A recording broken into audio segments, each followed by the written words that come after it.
a heads up as we head into the sunset of the evening after what was quite a long, but actually quite interesting Champions League draw. And I kind of had some realizations during it, but at the same time, Liverpool have drawn Real Madrid, Bayern Leverkusen, Lille, that's an exciting one, Bologna, Leipzig, Milan, PSV, Girona.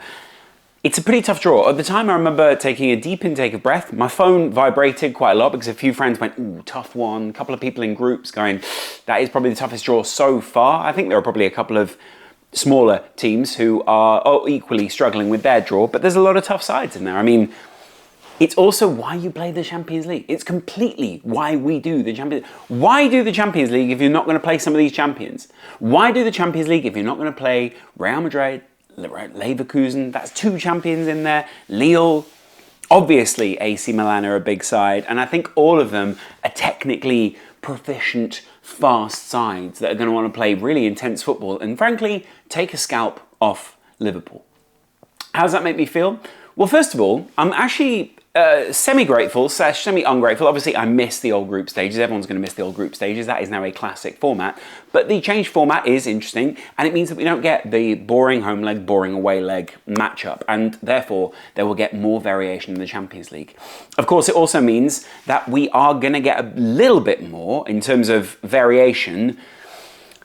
Uncertainty as a side. We don't know which side's going to be turning up. We don't know how we've played them before. Managers aren't going to be able to do the same kind of scouting of, hey, we're going to play them more conservative in this leg, play them less conservatively possibly, or a slightly different way in the second leg. And of course that was interesting in some ways, but this is also really fascinating. And I actually think, I mean, first of all, I think it's put me in a position where I kind of think, right, how deep is the squad actually? Because playing, when you see 8 teams as opposed to just the 6 matches that you would have played in the group stage in the first place, and 2 of them are champions in Madrid and Leverkusen, one of which obviously we have a lot of history with, the other we wanted their manager last season, there's a lot of history there. AC Milan we also have a huge amount of history with.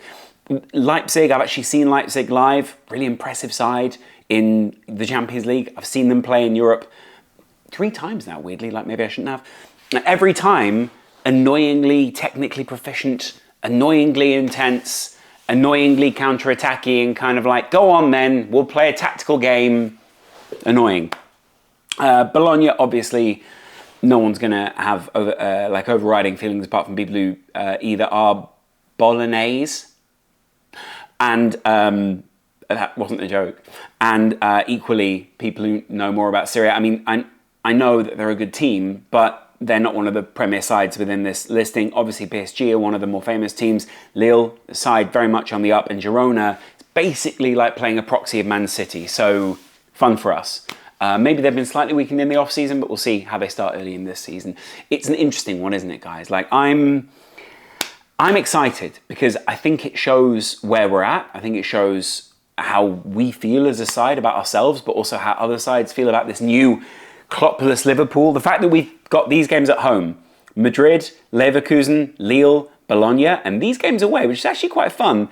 Leipzig, Milan, PSV, Girona, those are decent away games, I'd say. Like, decent cities to travel to, decent travel times, so we're not ever traveling anywhere too far. There's nowhere where you're kind of going completely obscure, which I think is also really important in terms of Champions League draw.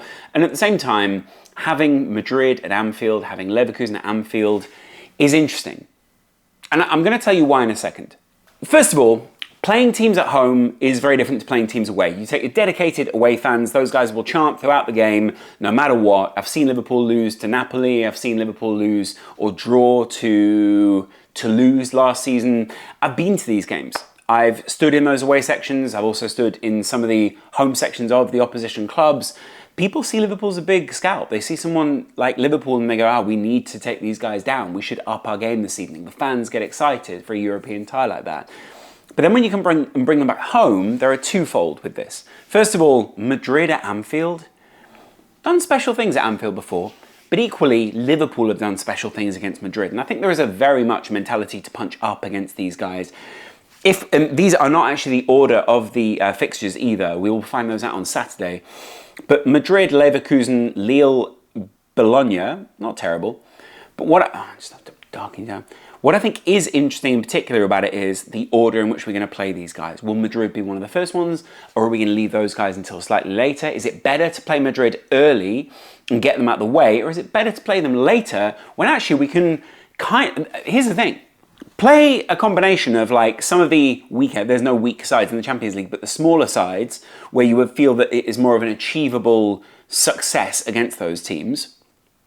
And you can later on rest teams against someone like Real Madrid. You don't need to play your absolute maximum against Real Madrid if you've already beaten other teams within there, right? And I get it, like, you know, you should never take a game for granted, but of course we would like to map it that Real Madrid is one of the later ones so that we don't feel that pressure. Or do we want it at Anfield? Do we want to test Arne Slot's side? Do we want these big nights? Because that's what we thrive off as a fan base. And do we want to see Real Madrid, Bayern Leverkusen as the first two home games? I'm just reading them that way because I think this is the kind of the tiers left to right on my graphic.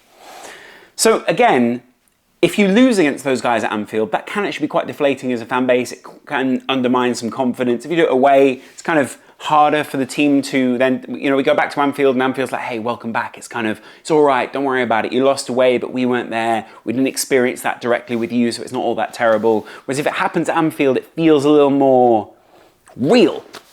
The same obviously goes for Liverpool and the Champions League in general. Like, you know, I know we've had some big losses in the Champions League, or at least significant losses in the Champions League in recent years. And obviously that's always going to happen. You're going to have away games, those kind of things. And humiliating ones, I think at times when it came to Anfield. We always kind of took that as part of the course when being with Jurgen Klopp, that there would be games where some things just wouldn't go right, or, you know, we'd always feel like we would recover in some capacity, right? Because that we just write those off. We've not really had that yet with Slot. We don't know how a team under Slot will react to those kind of things. We're not yet sure how Liverpool will react to a loss. So there's a lot of interesting dynamics here at play. Does that make sense? There's a lot of like, ooh, what is it? What are we going to be like in the Champions League? How are we going to play up? Klopp always loved to go toe-to-toe with those big sides. He always loved to punch equals with them. It was never a case of, well, you know, we're the smaller team, we need to sit back. Obviously there was a bit of counter-attacking, there was some tactics involved, but very often we like to go toe-to-toe with them. We've beaten Munich, we've beaten multiple different teams in these areas. And so I think it is a bit of a change here. I'd be interested to see how Slot handles and challenges with it. It's also interesting, obviously, because there's now 8 games, not the 6.